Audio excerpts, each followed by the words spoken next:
Welcome to Finance Playbook, where we bring you exclusive audio insights from top business leaders. Grab your notebooks and get ready to learn. Americans are very passionate people. We're passionate about sports. We're passionate about movies we watch. We're passionate about fashion, the clothes we wear. We're passionate about cars and hobbies. We're passionate about food.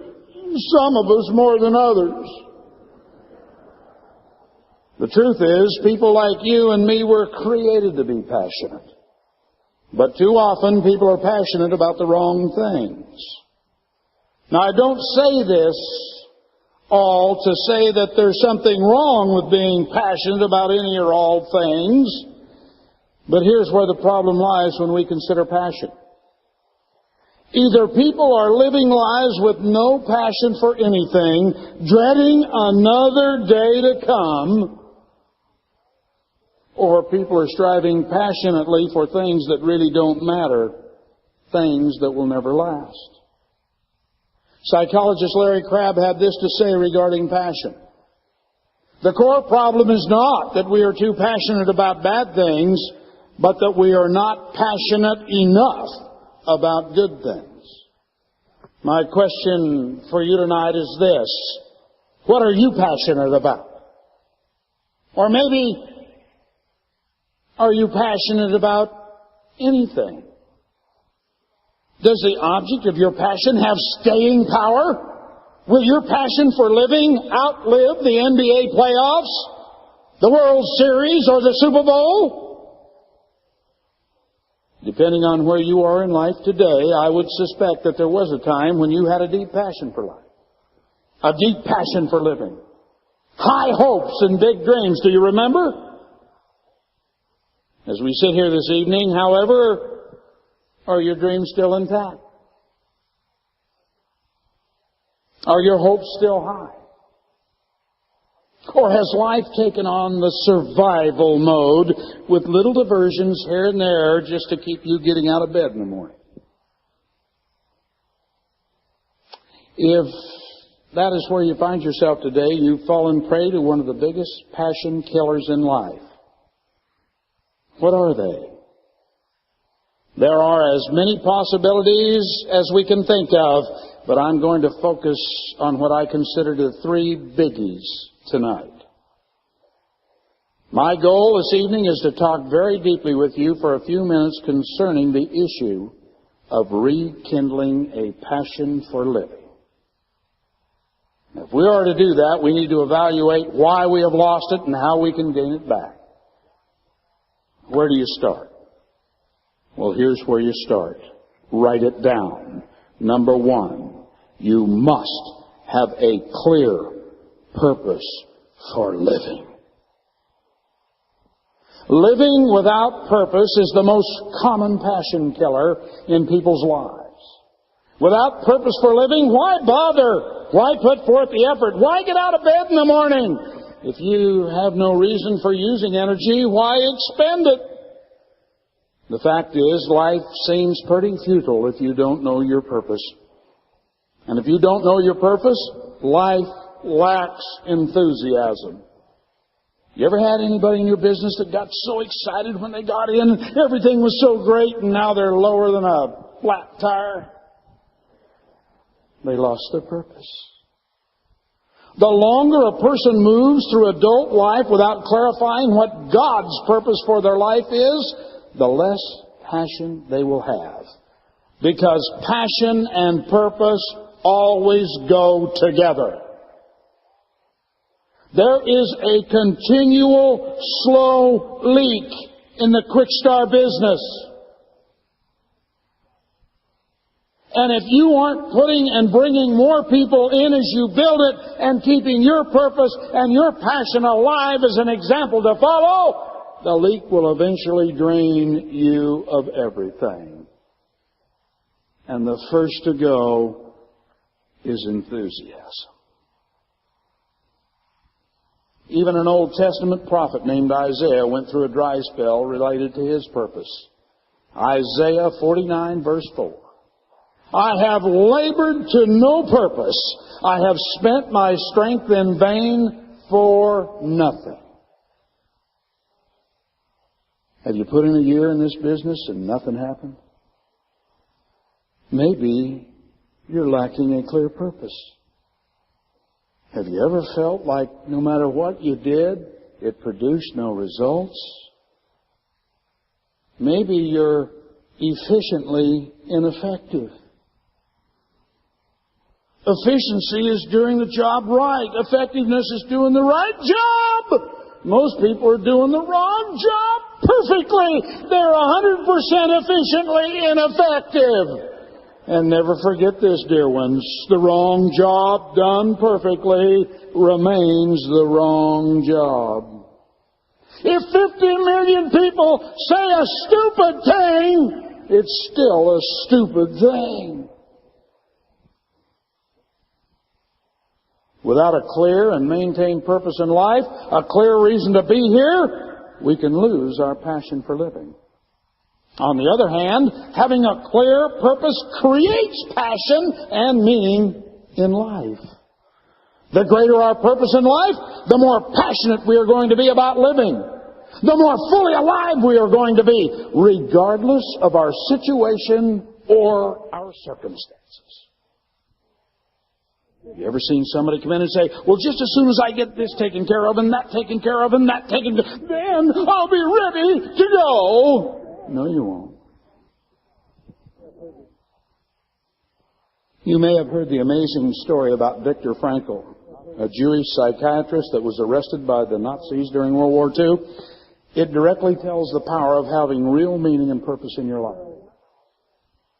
You see, friends, there is nothing in the world that would so effectively help one to survive even the worst conditions as the knowledge that there is meaning in one's life.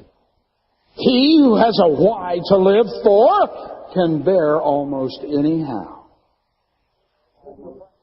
When Jewish psychiatrist Viktor Frankl was arrested by the Nazis in World War II, he was stripped of everything: property, family, possessions. He spent years researching and writing a book on the importance of finding meaning in life, concepts that later would become known as the logotherapy. When he arrived in Auschwitz, the infamous death camp, even his manuscript, which he had hidden in the lining of his coat, was taken away. I had to undergo and overcome the loss of my spiritual child, Frankl writes. Now it seemed as if nothing and no one would survive me, neither a physical nor a spiritual child of my own. I found myself confronted with the question of whether under such circumstance my life was ultimately void of any meaning. He was still wrestling with the question a few days later when the Nazis forced the prisoners to give up all of their clothes. I had to surrender my clothes and in turn inherited the worn-out rags of an inmate who had been sent to the gas chamber, says Frank. Instead of the many pages of manuscript, I found in the pocket of the newly acquired coat a single page torn out of a Hebrew prayer book which contained the main Jewish prayer, Shema Yisrael. Hear, O Israel, the Lord our God is one God. And you shall love the Lord your God with all your heart and with all your soul and with all your might. How should I have interpreted such a consequence other than as a challenge to live my thoughts instead of merely putting them on paper? As you can imagine, there is a potential for as many purposes in life as there are people. But can you think of a more important purpose for your life than fulfilling the purpose designed for you by your Creator, your divine designer? Jesus Christ, in the New Testament book of John, chapter 10, verse 10, said, I have come that you may have life and have it more abundantly. Old Testament prophet Jeremiah made this statement that certainly applies to any of us today. Jeremiah 29, verse 11. I know the plans that I have for you, plans for welfare and not for calamity, to give you a future and a hope. Does this mean that God has a purpose, a special plan for each of our lives, yours and mine? This is exactly what the Bible teaches through and through. In the book of Ephesians, chapter 2, verse 10, the Bible says, For we are His workmanship, created in Christ Jesus unto good works, which God hath before ordained that we should walk in them. That means the plan's already made. You've just got to figure it out and walk in it. When we discover the truth about God's will for our lives on this earth, that you can know Him personally, that He cares and has a meaningful plan for your life, that your eternal state can be determined simply by trusting in Him, then you begin to realize an enormously important reason for living. And this purpose creates significant passion in your life. There's nothing more significant than being what your Creator made you to be, doing what He created you to do, and thinking like God made you to think. There is no greater potential for leading a passionate life than by doing these things. Never forget, nothing splendid has ever been achieved except by those who dared believe that something inside of them was superior to circumstances. I knew I was going to make it big in something when I was still in Europe, in the Army, riding home from Bremerhaven, northern Germany, down along the communist-controlled East German, West German border, all the way down 10 hours on a train to Stuttgart, Germany, as I shipped my automobile back to the United States when I was leaving the Army. All great people. And I'm not saying I'm great, but from my reading and study, all great people knew somewhere down inside of them they were going to do something significant. Nothing splendid has ever been achieved except by those who dared believe that something inside of them was superior to circumstance. I didn't know what it was, and I didn't know how it would happen. But the night I saw those circles, I knew this was it. If you're here this evening and you're feeling empty, maybe you're in pain, maybe just anxious or disillusioned with life, then ask yourself this question. Do I have a real purpose day in and day out for being alive?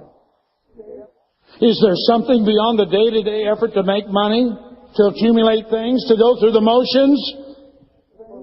Ultimately, do I have a purpose for life that transcends this world, that transcends myself? Otherwise, this world is it, and when it's over, it's over. But that's not what the Bible teaches. God's plan and purpose for you is so much bigger and far-reaching than that. Where do we start? Well, all passion starts by having a clear purpose for your life. However, all true success begins with a dream. Success is the progressive realization of a worthwhile dream. So a clear purpose for your life must initially begin by having a significant and sufficiently important dream. Do you have one? One that is big enough to enable you to manifest it into a vision. The vision for your life will then mature into a clear purpose for your life. Dreams are the seeds of vision, but vision is the heart of all success. The greatest danger for most of us is not that we aim too high and miss the mark, but that our aim is too low and we reach it. But where do dreams come from? Where do dreams begin? Allow me to explain how things happen. The only way God can communicate with a human being is through their mind, their spiritual heart. The direct route to communication with your Creator is to connect with Him through prayer. Whenever you pray, always wait in silence to receive a response. Sadly, you know that most prayer is just glorified begging. Give me this, give me that, give me this, give me that, give me this, give me that. Yahoo, let's go to bed. I'm going to say it again. When you pray, always wait in silence to receive a response. Why? Because God always answers prayer. Sometimes it takes longer than others. Nonetheless, wait for God to provide you the answers. Here it is. All dreams come from God. So if you don't have a dream, or your dream isn't clear enough or big enough to internally motivate you into action, that is to say, to cause you to become core and begin to manifest your dream into a vision, then get on your knees tonight with your wife, if you're married, and pray. Ask God to come into your life and give you a mighty dream. Ask God to give you a dream so big that it scares you. So big that you cannot achieve it yourself. So big that it will require other people to help you accomplish it. So big that it will arrest your attention. You see, the dream must be so big, so clear, and so important to you that you have to have it. You cannot live without it. Is there anything in your life that qualifies? Reverse back to the month before you got married. How many of you moved your wedding date up from the initial day? Now don't tell me it was out of love. It was lust, and you know it. You had to be married. I'm going to say it one last time. The dream has to be so big, so clear, and so important to you that you have to have it. You cannot live without it. Now remember that it was God's dream before He gave it to you. God will always match His chosen dream to His chosen dream, or God has chosen you. So don't doubt it. Never put a question mark where God's already placed a period. He doesn't make mistakes. It's been said that the next time you have a need, don't go looking for a ready-made solution. Oh no. Go looking for an answer wherever you might find it. If God has given you a dream, friends, then He has already given you the ability to achieve the dream. Our God is a loving God. He's never a teasing God. God will never give you a dream that you don't already have the abilities that are required to accomplish it. All you need to do is start using the talents and abilities you already have. You've got what it takes. You don't need anything more. Go. Succeed. Just use what was placed inside you at conception. And then always remember, be yourself. Because everybody else is already taken. Ron Pereira used to tell me, Dave, you'll be a first-class you, but at best you'll only be a second-class somebody else.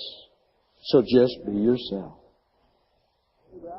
Now, once you've asked God for a dream, and He has given you a dream, and you realize you have the abilities to accomplish your dream, then the next step is to give the dream a life of its own. You do this by investing your blood, sweat, and tears into the accomplishment of your dream. You will invest your time and your resources into the achievement of your dream. The way this is done in the business is that you become hardcore. You're 9/9 core. You do all 9 steps of core every week, 52 weeks out of the year.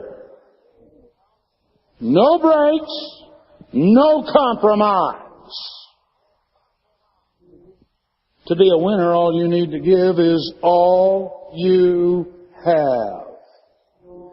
Well, I gave it all that I that it took and it still didn't work. Well, what if that's not enough? You want to win, you give it all you got. Because you got more than you ever used. I know a story about a handful of men that were sitting in 5,000 people on a beach. They were hungry. They only had 5 loaves to feed 5,000. So they started whining. How could we do that? How could we? Their mentor said, without batting an eye and listening to any more whine, he said 2 words. Feed them. Give it all you have, and you will never exhaust your resources. Your dream is so important to you that your efforts of serving your dream will become a labor of love. And each day you serve your dream by being poor, you get one day closer to the achievement of your dream. I can remember being so tired night after night. My closest group was 150 miles from home. And I would drive after work, get there, do a meeting, stay up, drink coffee, drive all the way home, get home in time to shave, shower, and go to work. And I was exhausted. But about 4:30 in the afternoon, I'd start shaking. I'd start kicking. And I'd start coming alive.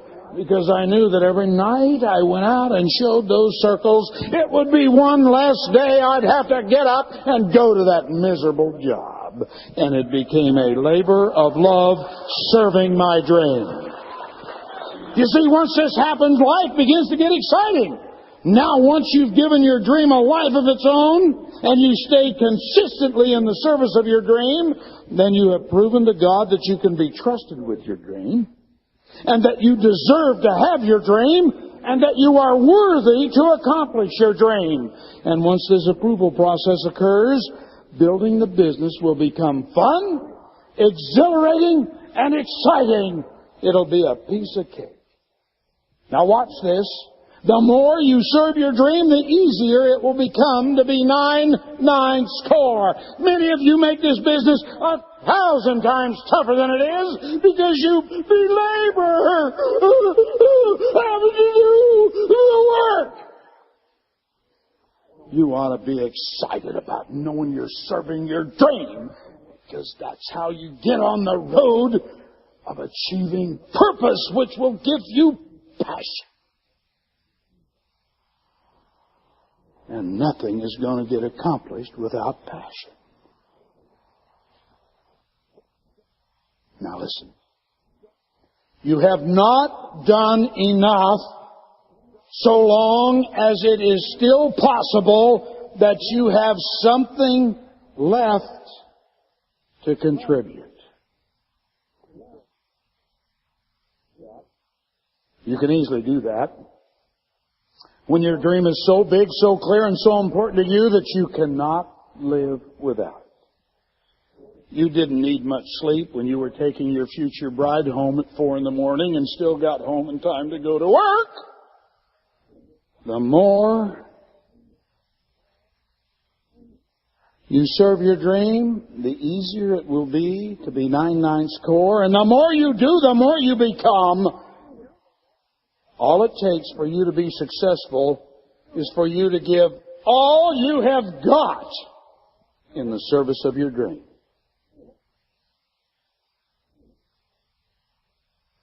Author and clergyman Norman Vincent Peale said, "A major key to success in this life is to be completely released and throw all there is of yourself into your job, your career, your business, or any project in which you're engaged." In other words, whatever you're doing, give it all you've got. Give every bit of yourself, holding nothing back. Life cannot deny itself to people who give life their all. But most people, unfortunately, don't do that. In fact, very few people do, and this is the tragic cause of failure. Or if not failure, it's the reason we only half attain. I've never understood in 23 years how someone could go all the way to platinum and then stay there. What if that had been Ron and Georgia Lee Pereira's personal philosophy? Well, you and I wouldn't exist. We teach a 2 to 5 year plan in which you break, how many? Say it with me. 6 platinums. In 23 years, I've never understood how somebody could break 3 and stay there, only half attaining what they have the ability to have. What if Ron and Georgia Lee Pereira would have decided to stay emerald? Hundreds of thousands of people all over the world. 45 new diamonds in South Korea alone would have never had a chance. You have to think in terms of what's beyond you. Because there isn't a soul here that can't do more than Dave and Jan, Greg and Lori, or any other human being in this business has ever done. Winners expect to win in advance, therefore life becomes a self-fulfilling prophecy. When you know who you are, what you're really in, and where you're going, it's just a matter of time until you get there if you can stay steady. Now that you've reached this point, you don't have to worry about anything or anybody. Once you're 9/9 score every week of the year, all you need to do is grow and keep paying attention to the people that come into your life. You see, once you have proven to God that you're worthy to accomplish your dream, then I promise you, God will bring all of the people that you are going to need to achieve your dream into your life and into your business. Do you have the faith to believe He's already picked out your front line? He already has a plan for your life. That's proven. And He already has handpicked the people who will enter your business and who will help you achieve your dream. All you must provide is the consistent and persistent work ethic of being 9/9 score 52 weeks out of the year, no matter what. Can you do that? Certainly. Remember what Henry Ford had to say. There are no people living who aren't capable of doing more than they think they can do. I just can't go again. Yes, you can. It is this continual work ethic that enables you to manifest your dream into a vision. There are 5 simple steps that are required. Your dream must be so big, so clear, and so important to you that it will cause you to desire it with all of your heart. Fervently believe you will achieve it. Vividly imagine it all the time. Enthusiastically talk about it all the time. And treat it as if it were a matter of life or death, because in reality it is. You see, God's Word tells us in Proverbs 29, verse 18, man without vision shall perish. Now, this is not a maybe or a might or there's a strong possibility. The word is shall perish.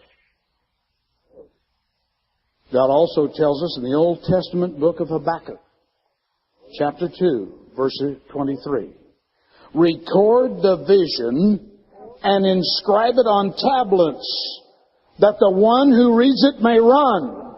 For the vision is yet for the appointed time. It hastens toward the goal, and it will not fail. Though it tarries, wait for it, for it will certainly come. It will not delay. I have been consistently building my business for 23 years. I ain't even close to my goals.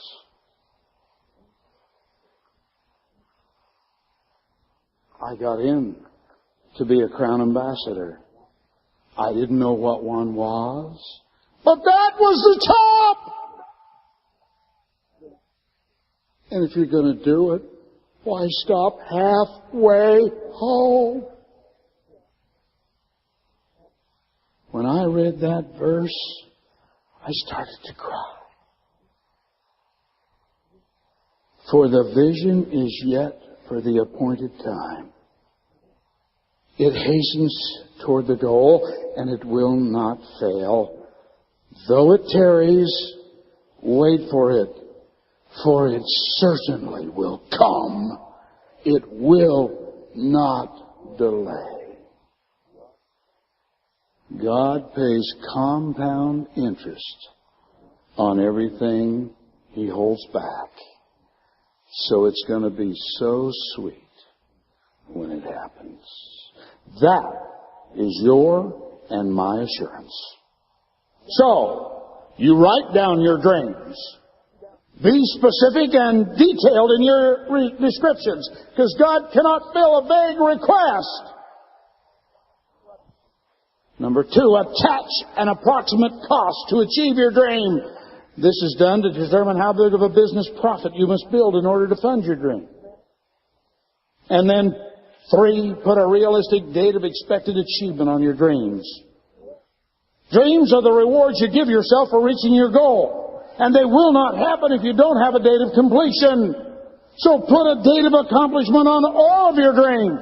Give yourself a deadline to achieve it. Finally, you then get pictures of exactly what you want up in front of your eyes.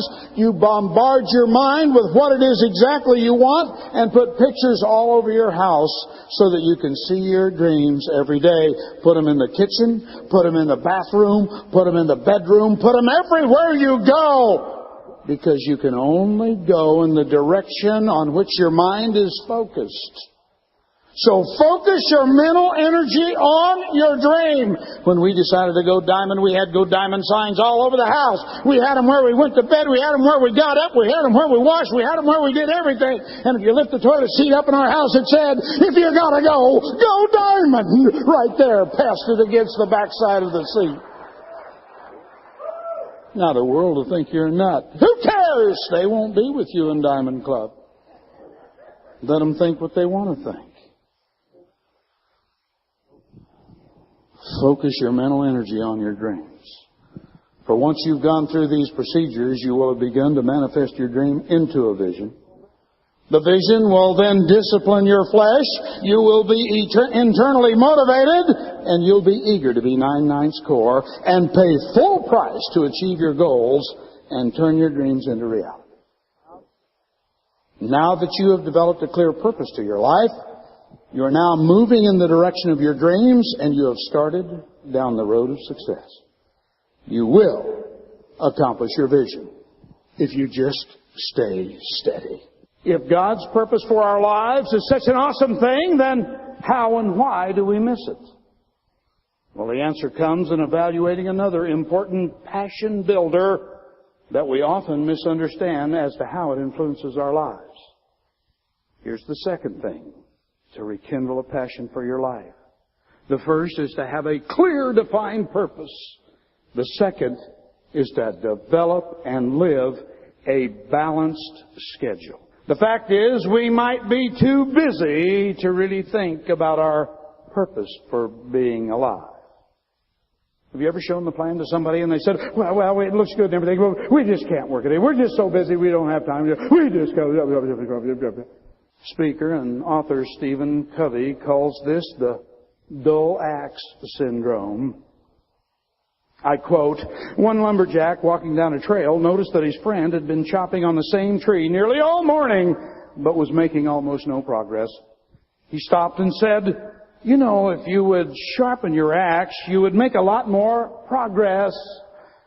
To which his friend replied, that would be a good idea, and I would, but I just can't afford to stop and take the time to do it. The point is clear. Many of us are so busy with unfocused activity.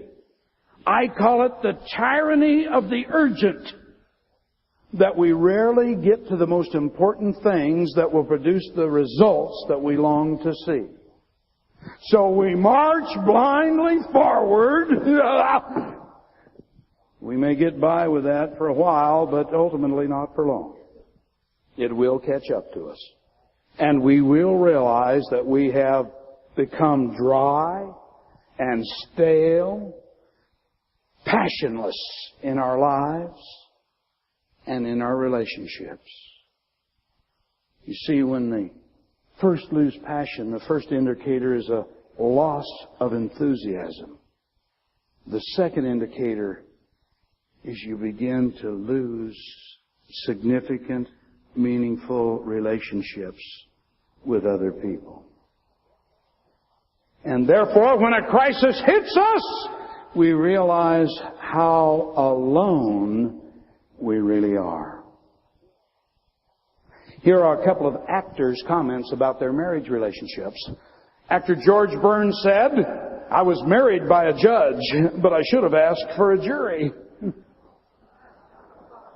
Not to be outdone, Rodney Dangerfield said, "My wife and I were happy for 20 years, and then we met." We all laugh, but these statements may accurately reflect our passion level today for life, for family, for relationships. Honestly, we all struggle with this one, every one of us. Whether we feel we are overworked or underworked, either way, we can tend to lose our passion because we have lost the sense of balance in our lives. You may be a soccer mom, a hospital volunteer, or even a church Sunday school teacher, and you're doing many good things, but after a while you begin to feel simply overwhelmed.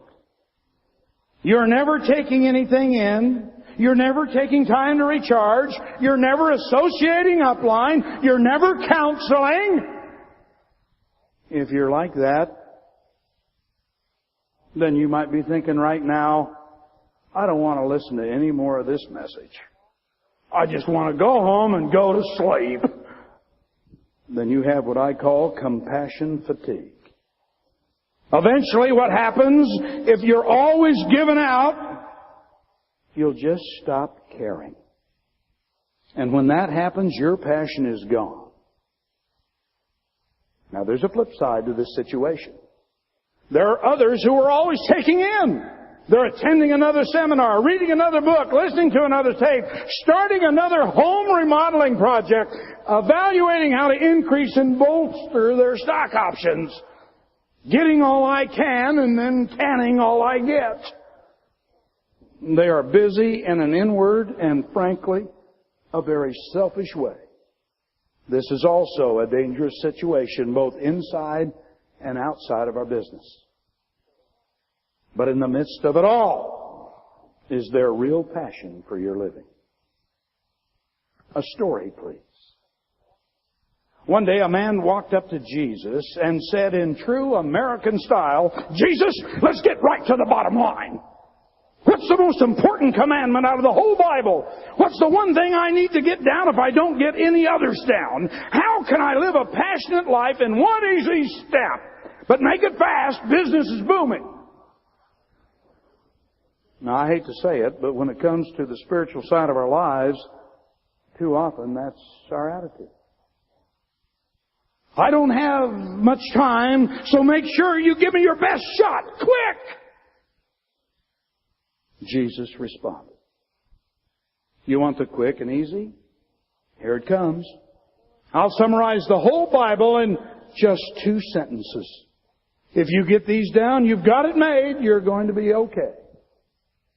Now listen to the passion with which Jesus gives His profound answer in Mark chapter 12, verses 30 and 31. Here it is. "Love the Lord your God with all your heart, and with all your soul, and with all your mind, and with all your strength. And love your neighbor as yourself. There are no greater commandments than these." He says that's what everything I've written to you means and boils down to. Now listen to the modern scriptural version of the same verse. In short, it's to the point. It's the most power-packed, comprehensive verse in the entire Bible. 2 things are at the very core of a passionate life, but they are not a quick fix or an easy answer. Jesus is really saying, love God and love people. You simply got to give me all you've got, He's saying. and then pass on what I fill you up with to others. But if you really want to follow me, you've got to live with passion. Eternal issues, friends, are well worth becoming passionate about. Would you agree? Do you have the same enthusiasm that you used to? Why don't you still feel the same way about your career that you used to? About your quick start business that you used to? About your marriage that you used to? Why do relationships feel so shallow and distant in your life? The key thing is to evaluate your priorities.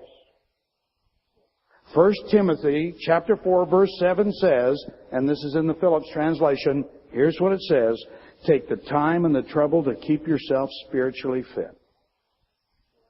We all know that physical exercise does give your body some good benefit. Shouldn't the same be true spiritually?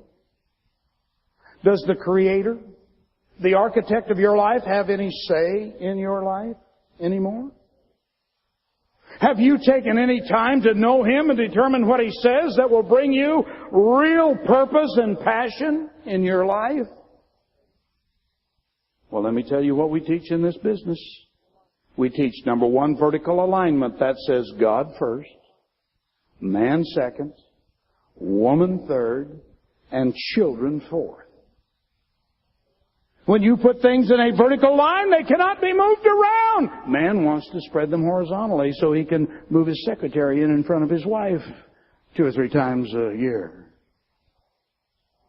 But when they are vertically aligned, you can't move them. We also teach you in this business how to set priority right in your life. And here they are. You put God first. Isn't it amazing? He appears in first position in both areas. God first, family second, country third, your job or career fourth, then your quick start business fifth, and you fill in last place. You put yourself last, if there's anything left over. That is what, as an organization, we teach you. That opportunity to evaluate your priorities and balance your schedule is available to you through this business. But there's a cost. And the cost requires a willingness to stop and to look deeply within yourself, to slow down, to evaluate your life and where you're going, possibly to reprioritize your schedule, begin to learn about your Creator, to discover His purpose for you, and finally dedicate your life to the accomplishments of your purpose. What is at the core of this issue? Love God and love people in that order. Now there's one final key. Once you have a clear purpose, and once you have a balanced schedule, then you need a third item, and that is a supported lifestyle.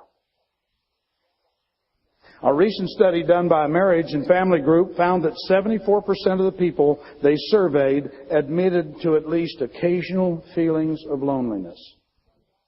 This means that sometimes many people, maybe even many of you right here tonight, will lose their passion for life out of loneliness because you are trying to go through life all alone. You must understand that as many people as there are alone. There are many people that are all by themselves, even when they're in a crowd. Even when they're at the job. In this great arena tonight, you have loneliness sitting at your table.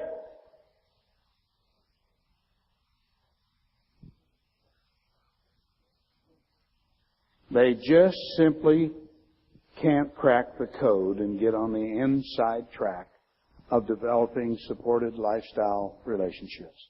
That's why they're lonely. I will tell you that this is a passion killer. Because our Creator never meant for any of us to go through life as a solo act. Human beings were created to be in relationships with each other. We need each other. Here's an advertisement that occurred in the February 1990 issue of Newsweek magazine. Finding friends for a fee. Wanted a buddy. This is not the kind of classified ads you'd expect to find in a local paper. But now a San Jose, California couple has started a company that hopes to do for friendship what computer dating services did for courtship. Buddy Brokers aims to find pals for professionals who can't do it on their own. For a monthly fee of $49, married couples and clients of the same sex are matched according to likes and interests. They pay to have a friend. God created us needy for each other. He wired us up that way. All throughout the first chapter of the book of Genesis, it tells the story of how God created the world. And after everything that was created on each of the first 6 days of creation, the Bible recorded God's own words. It says, at the end of each thing that He created, and God saw that it was good. And after all of His creation work was done, including Adam and Eve, the Bible says in Genesis 1 verse 31, and God saw that all He had made, and behold, it was very good.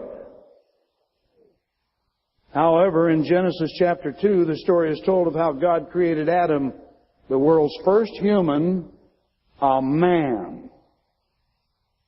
I'm sorry. I didn't make up the order.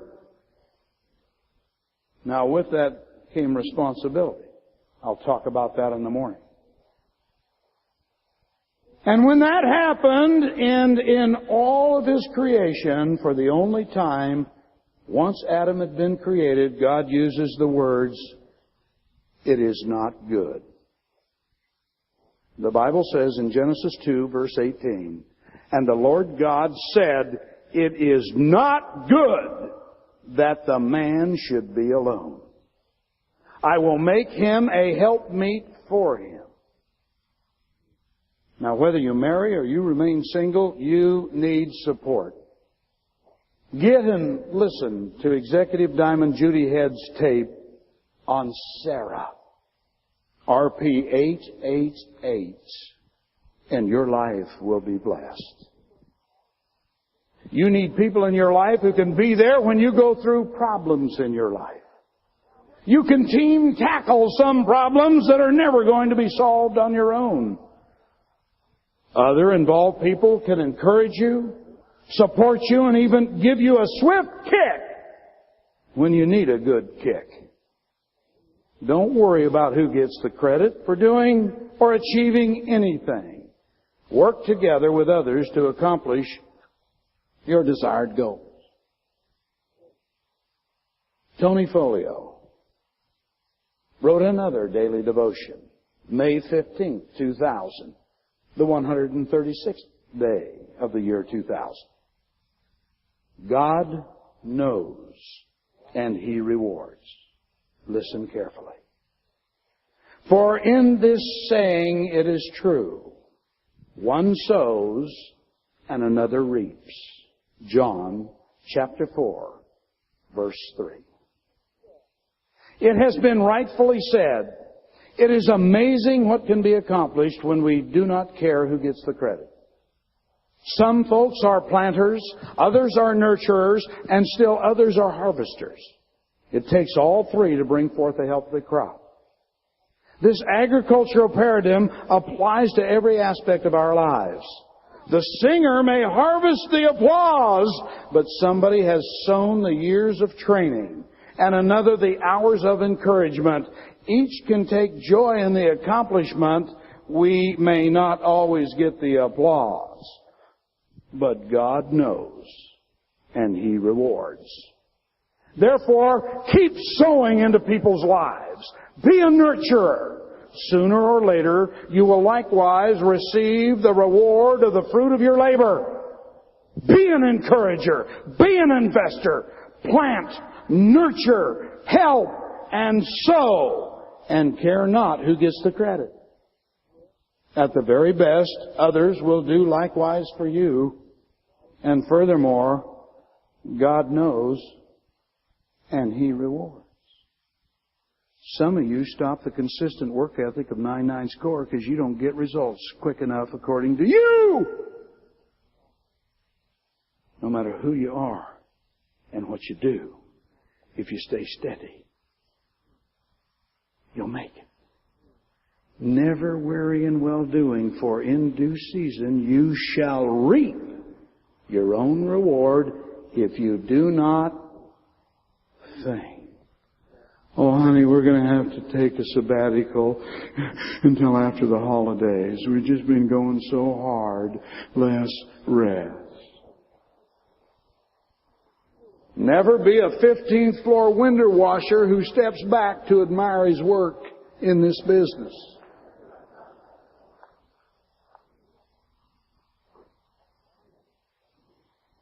My point?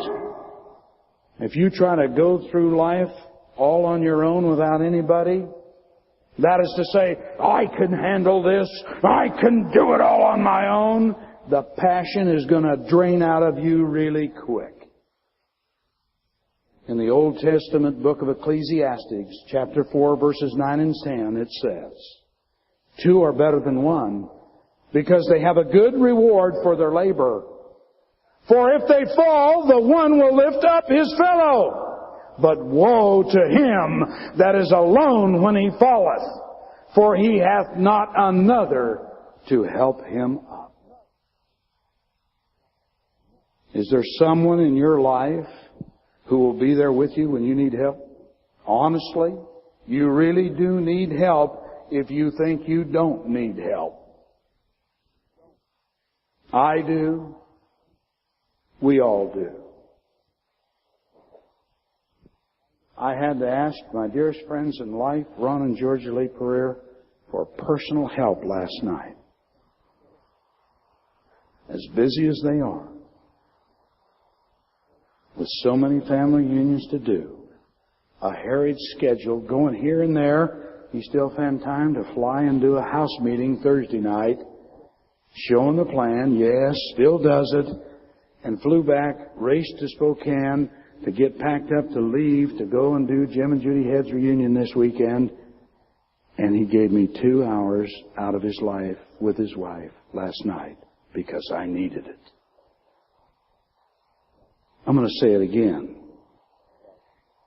You really do need help if you don't think you need help. If you are serious about living a life of passion, it will not come in living life alone. Mark Twain said, keep away from people who try to belittle your ambition.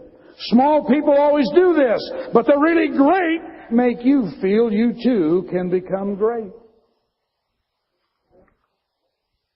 As you build your business, remember that if you sponsor people who are smaller than you, you'll end up with an organization of dwarfs. But if you sponsor people who are bigger than you, you will end up with an organization of giants. So never forget, all you need to do is tell people they are good 10 times a day, and very soon they will begin to believe it.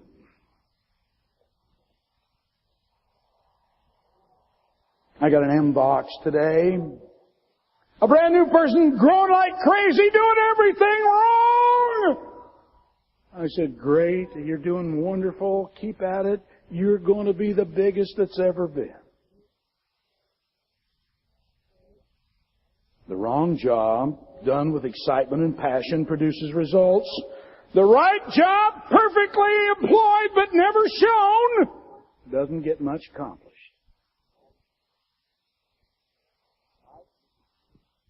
In our time tonight, we have discussed 3 key building blocks towards living a passionate life. We all need to have a clear purpose for being alive. To be able to find and maintain that purpose, we need to have a balanced schedule. We need to learn how to slow down. We need to prioritize a balanced schedule. We need time to either discover who we are or who we are not. And finally, we need a supported lifestyle. We need relationships.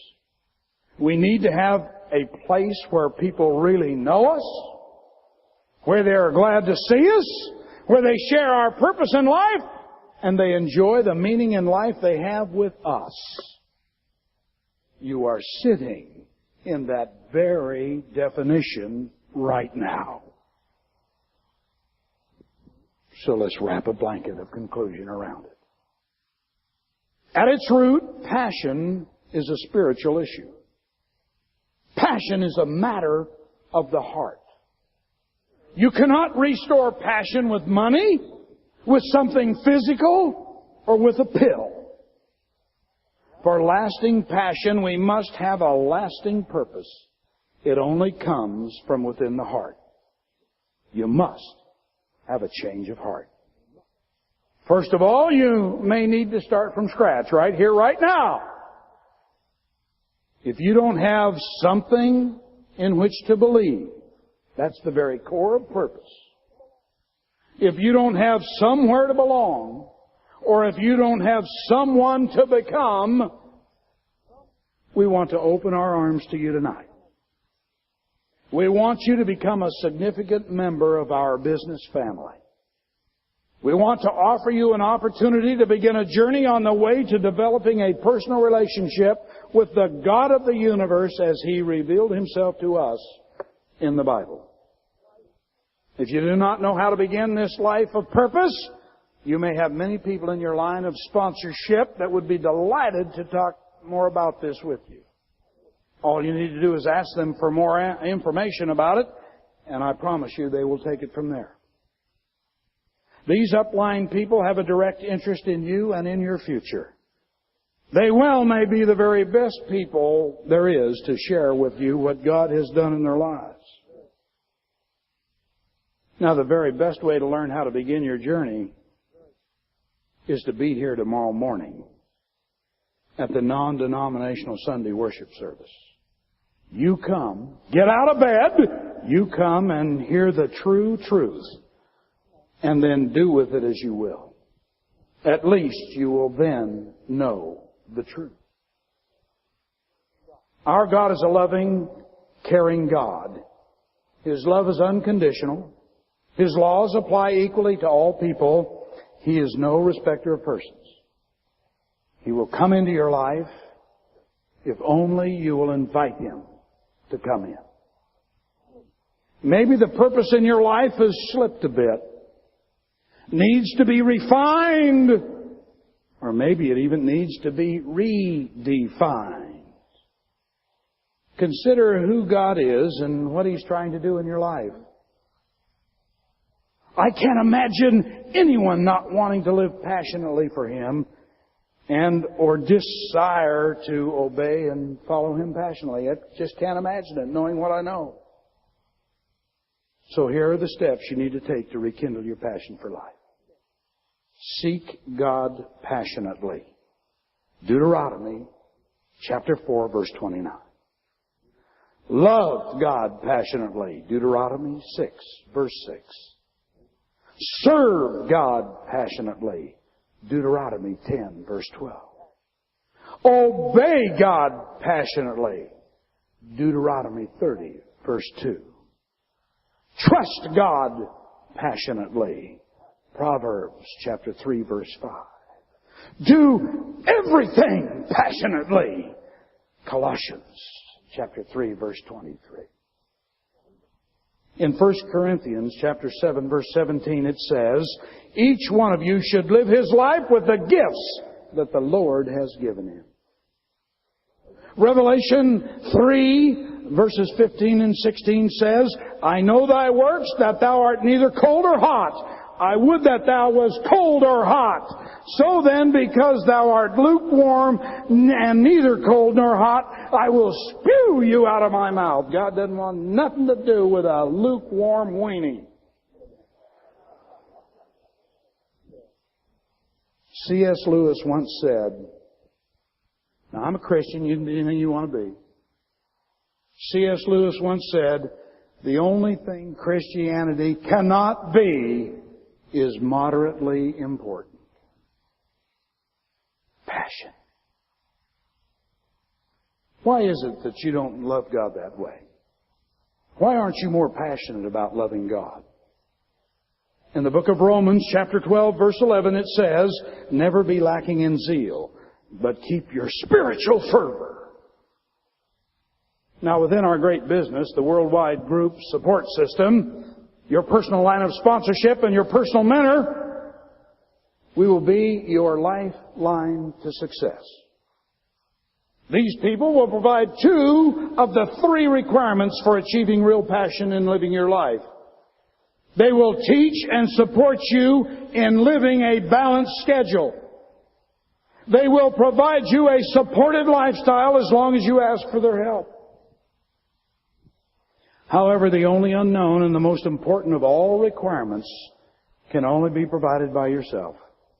Only you can develop and pursue your personal purpose for being alive.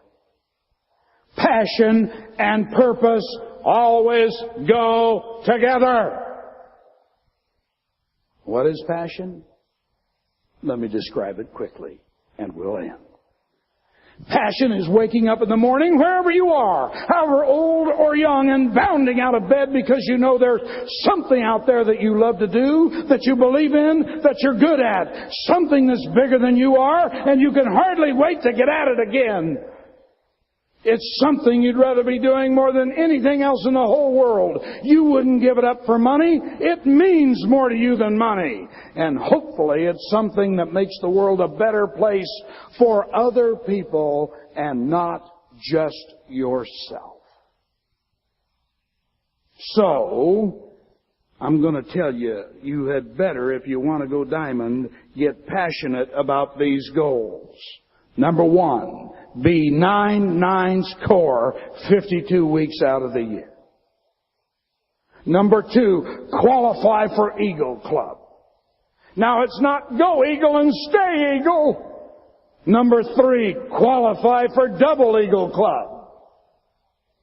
It's not go Double Eagle and stay Double Eagle. Number 4, qualify and attend the Pereira River House Rendezvous. And it's not go to the rendezvous year after year. It's number 5, win the Diamond Incentive Bonus. You do that, and you'll go diamond.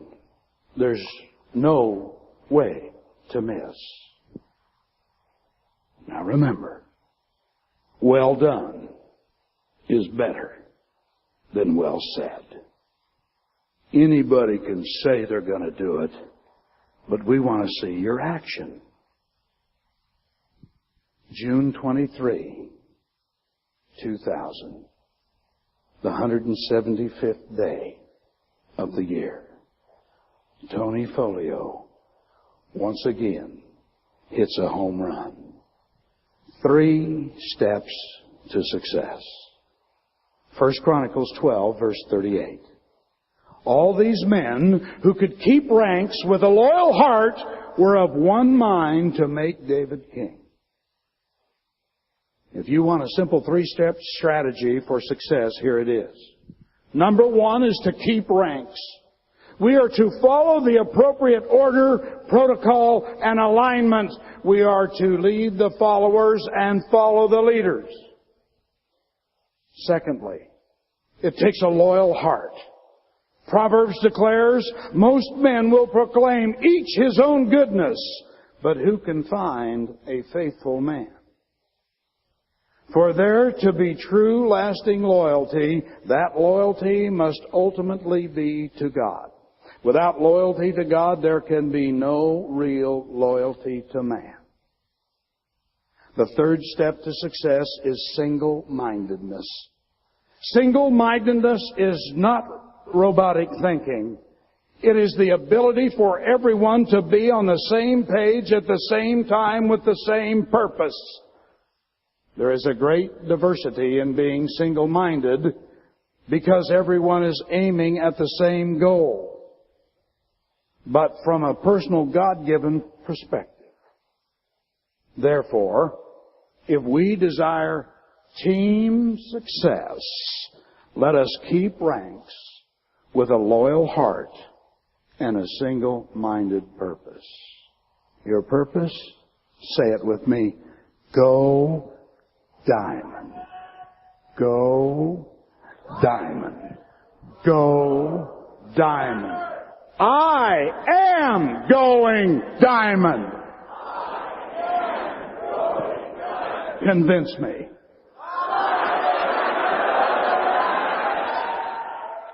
Remember, well done is better than well said. You do these things, and you will go diamond. You will win. Your family will win. America wins. And because you have purpose, you become passionate, and ultimately, our God will win. I will see you in the morning and give you the truth.